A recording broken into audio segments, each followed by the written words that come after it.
Good morning, students of class 11.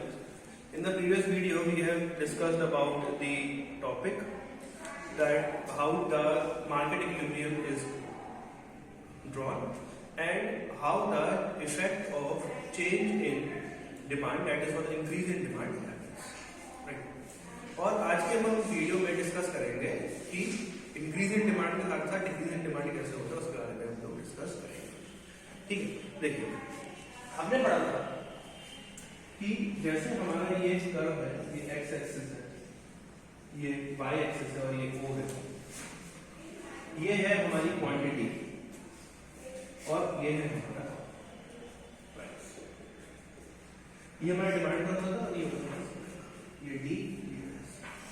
जहां पर demand curve और सप्लाई कर्व आपस में एक दूसरे से मिलते थे, उसी पॉइंट पर हमारा जो पॉइंट आता था वही हमारा जो पॉइंट होता था उसको हमने क्या कहा, ई कह दिया. That was our point E. ठीक, अब ये हमारा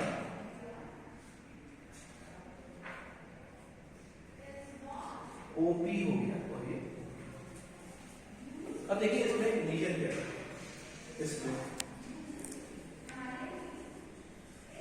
इनिशियल इक्विलिब्रियम पॉइंट क्या है, ई. इनिशियल इक्विलिब्रियम प्राइस क्या है, ओपी. ओ से पी, ओपी. और इनिशियल इक्विलिब्रियम क्वांटिटी क्या है, ओ. ठीक है,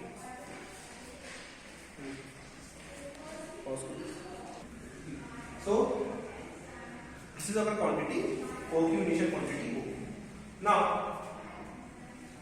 E is the equilibrium point. अब हमको देखना है इफेक्ट ऑफ डिक्रीज इन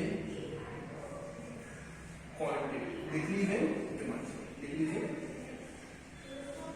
मैंने पहले बताया कि इंक्रीज मतलब राइट की तरफ शिफ्ट होगा और डिक्रीज मतलब लेफ्ट की तरफ शिफ्ट होगा. अब जब इंक्रीज हो रहा है तो हमारा राइट की तरफ शिफ्ट होता है, जो हमने पिछली वीडियो में पढ़ा था. और जब डिक्रीज हो रहा है तो डी की तरफ मतलब लेफ्ट की तरफ शिफ्ट होगा टुवर्ड्स. राइट, आप जब अपनी कॉपी में स्केल्स के थ्रू बनाएंगे तो ज्यादा अच्छी फिगर आएगी. Now this is our curve D dash. अब इसमें से क्या हुआ है, हमारा जो पॉइंट निकला है वो आया है. ठीक, तो देखिए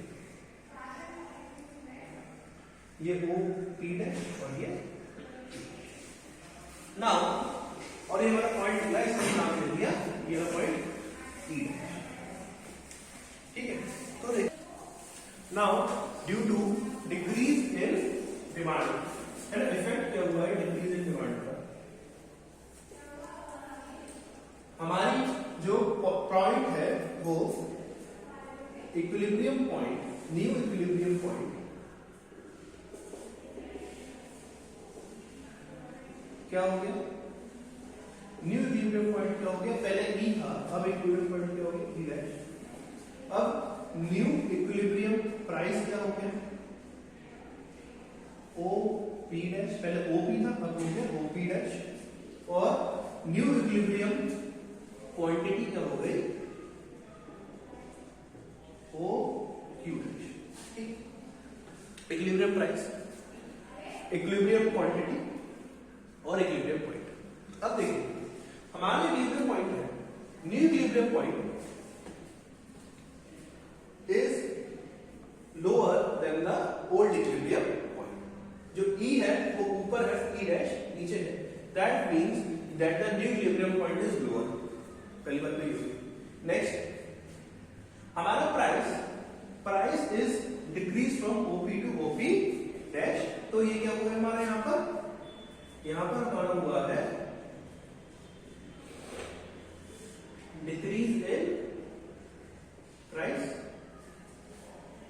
और हमारी क्वांटिटी भी क्यू से क्यू डैश हुई है, तो यहां पर क्या हुआ है, डिक्रीज इन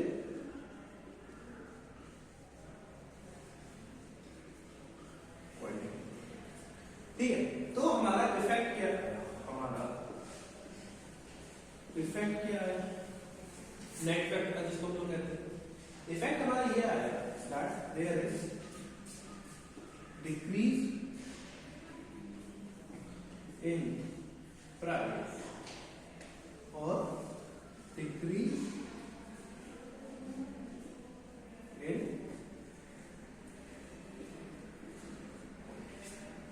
ठीक है. So there were two effects of the change in equilibrium point from E to E dash या फिर डिक्रीज इन डिमांड, कि हमारे डिक्रीज इन डिमांड की वजह से क्या हुआ कि हमारा प्राइस जो है वो डिक्रीज हो गया और हमारी क्वांटिटी भी डिक्रीज हो गई. राइट, एक बार रिवाइज कर लेते हैं कि हमने जैसे करा था इंक्रीज इन डिमांड का, तो इंक्रीज इन डिमांड के केस में क्या होता है, देखिए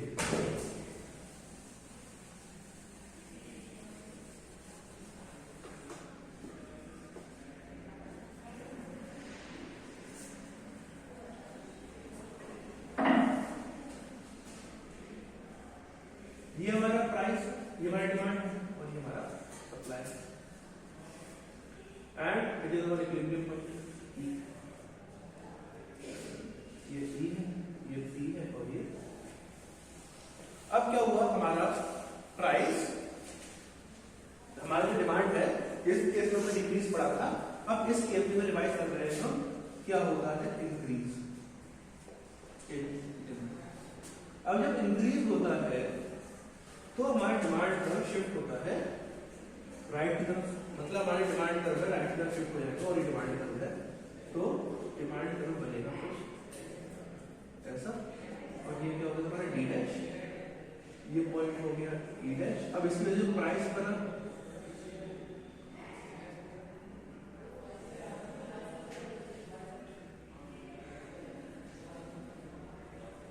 वो हो गया ओ पी डैश और ये हो गया क्यू डैश. अब इस वजह से हमारा जो प्राइस है, इनिशियल प्राइस ओपी का चेंज के बाद ओ पी डैश हो गया, क्वांटिटी ओ क्यू थी, क्वांटिटी ओ क्यू डैश हो गया, ठीक है. बट देखिए इसमें जो था हमारा डिमांड पर डिक्रीज हुआ था, लेफ्ट की तरफ शिफ्ट हुआ, तो हमारा जो है प्राइस डिक्रीज हुआ, क्वांटिटी भी डिक्रीज हुई थी, डिक्रीज इन डिमांड. यहाँ पे डिमांड पर लेफ्ट राइट पर शिफ्ट हुआ है, तो प्राइस ओपी से ओपी डैश तो हुआ है, बट ओपी डैश क्या है, वो ज्यादा है, तो ये क्या हो जाएगा, ये हो जाएगा आपका increase in demand, increase in quantity. अच्छा, इंक्रीज इन प्राइस हुआ, आपका प्राइस बढ़ा, इंक्रीज इन प्राइस और इंक्रीज इन, ठीक है. सो आई होप स्टूडेंट आपको इसका टॉपिक क्लियर हो गया होगा. अभी रुको,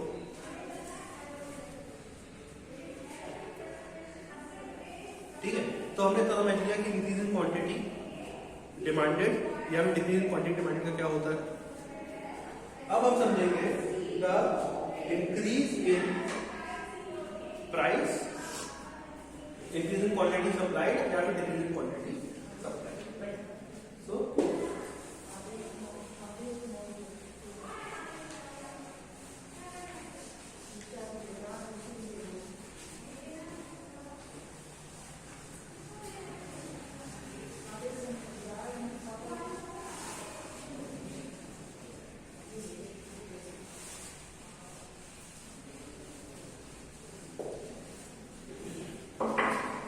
अब हम लोग पढ़ेंगे क्या, इंक्रीज इन क्वांटिटी सप्लाई और डिक्रीज इन क्वांटिटी सप्लाई, ठीक है.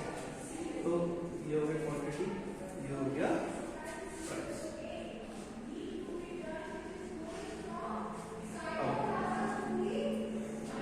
ये हो गया हमारा डिमांड, ये हो गया हमारा सप्लाई, वही बात कर रहे हैं. अब क्या हुआ है हमारा, इंक्रीज इन सप्लाई. अब जब इंक्रीज होता है तो मैंने बताया था हमारा जो कर्व होता है वो शिफ्ट हो जाता है टुवर्ड्स राइट. तो हमारा ये कर्व का ये ई पॉइंट है, ये पी है, ये क्यू है. अब हमारा कर्व का वो शिफ्ट हो जाता है towards right and it is not supply. Yes, now it will shift towards right. So new supply curve is this,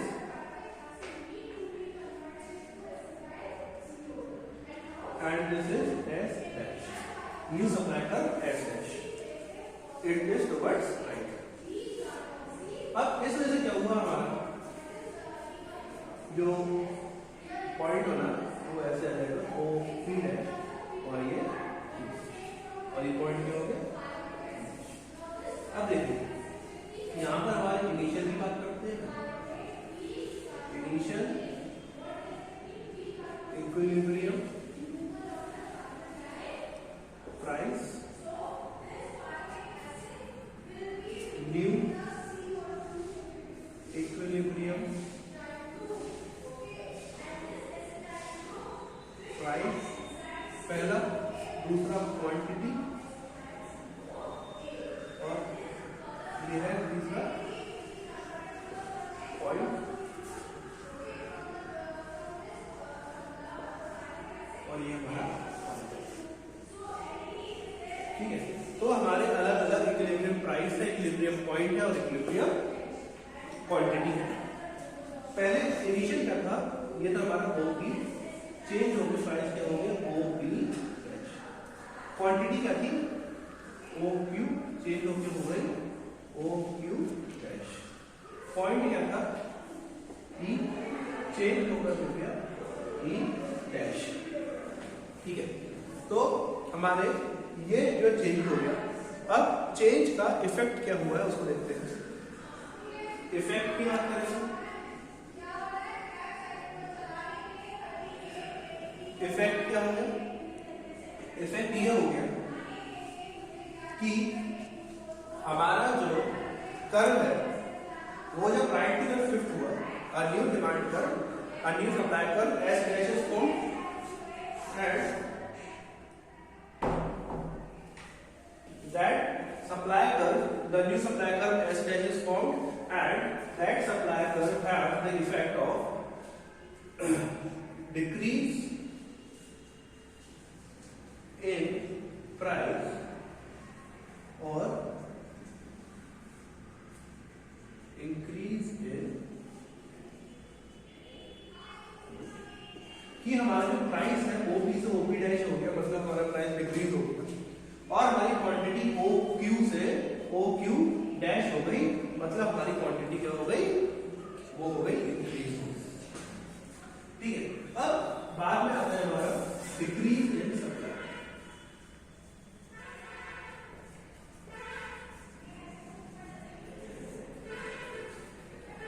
decrease in supply में क्या होता है हमारा, डिक्रीज इन सप्लाई में भी यही होगा,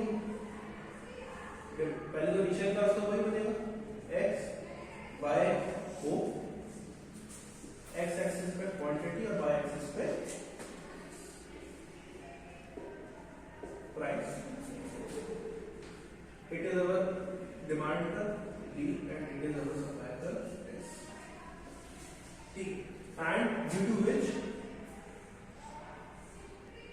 it is our equilibrium price OP and it is our equilibrium quantity OQ. Okay. Now there is decrease in supply. There is decrease in supply, which means the supply curve will shift towards left. So the supply curve is shifting towards left. मतलब ये हो गया हमारा left में.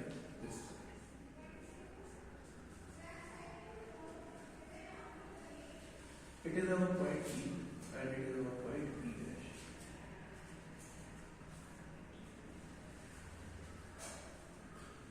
O P dash and O P dash. Right now there is decrease in supply. So decrease in supply का initial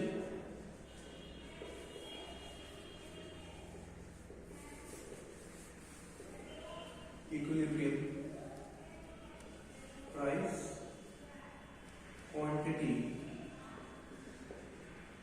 and point, ऐसे ही initial equilibrium है, ऐसे ही आएगा न्यू इक्विलिब्रियम।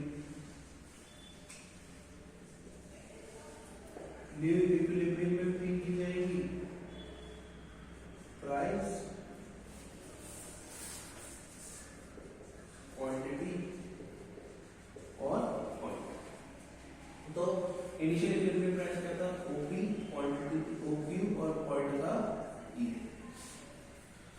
जो हमारा प्राइस है equilibrium OP dash O Q dash और point है E dash.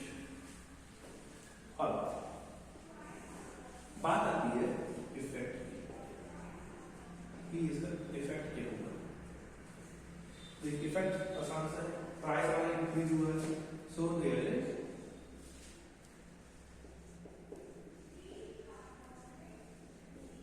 Increase in price, और क्वांटिटी हमारी क्या हुई है? डिक्रीज हुई है, so there is decrease in quantity. Okay, so I hope students आपको इतना समझ में आ गया होगा कि what is the effect of increase in supply and decrease in supply and increase in demand and decrease in demand. In the next video, we will be talking about the simultaneous increase in demand and supply. Okay, so we will meet in the next video. Till then, stay at your homes and stay safe. Thank you.